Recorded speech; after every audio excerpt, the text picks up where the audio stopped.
Hello everyone, my name is Dzanth, and welcome to a guide to competitive Pokemon. I'm here to help you find out the basics about competitive Pokemon.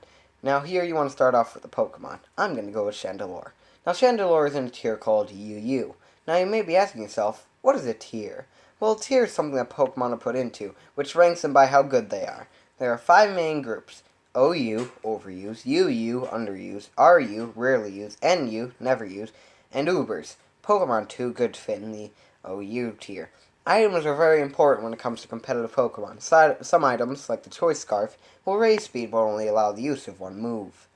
Abilities are very important too because some abilities can turn the tide to battle. As you can see, Chandelure has 3 abilities. Flash Fire, which raises the attack power of Fire-type moves by 1.5, which also gives it a fire immunity. Flame Body has 30% chance to burn if hit by a physical attack, and a hidden ability, Infiltrator. Attacks through substitute and stab boosting moves like Reflect. Abilities are really important for certain stats. Like if you want to have a fast physical sweeper, special sweeper, and cripple physical attackers, you want Flame Body. Now let's move on to attacks. There are 3 types of attack: physical attack, special attack, and status. Attacks are pretty self-explanatory. Now let's move on to the harder stuff to understand. To make a battle-ready Pokemon, you need to breed the perfect IVs, individual values, which I will get into in a different video. But for now, let's turn our attention to what you see at the bottom of my screen right here. Right here is what determines a Pokemon's usefulness. HP, hit points, is the amount of damage you can receive in a battle. Attack is a stat that determines how much a physical attack, like Tackle, will do. Defenses will tell you how much less the physical attack will do. For example, if you have a Pokemon with 20 defense, the physical attack will do more. Now, if you have a Pokemon with 100 defense, then the physical move will do less. Now, there's a bunch of other factors that affect this too. If a Pokemon resists a type, the move will do even less. So let's say Regice hits Glaceon with Ice Punch. Glaceon will resist that move, which will make it do even less than normal. So, negative, pretty much. Let's move on to the next stat, and as you see, is special attack.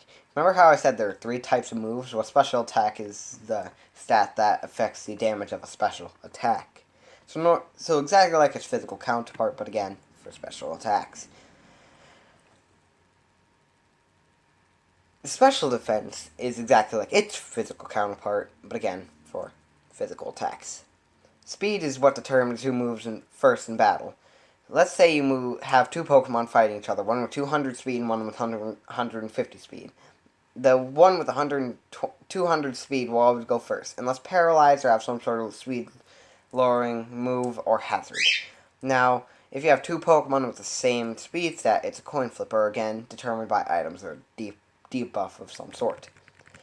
Nature is very important when it comes to if you want to make a certain set. Nature will make one stat better while making another one worse, or not changing any stat at all. Now let's move on to the best part of competitive Pokemon: EV training. EVs, effort values, are the stats that you get after defeating a Pokemon. Okay, imagine this. You're in a cave full of Zubats. One attacks you to get you out of its territory. You defeat the Zubat, and your Pokemon gains a stat that you don't see unless you go searching for it.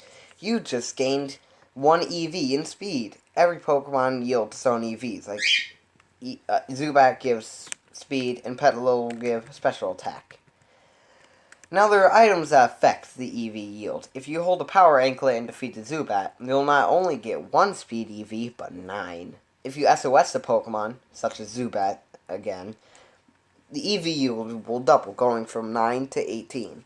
If you have Pokerus, a disease that Pokemon will get, the EV yield will not be 9 or 18, but 36 EVs. This will make EV training go a lot faster.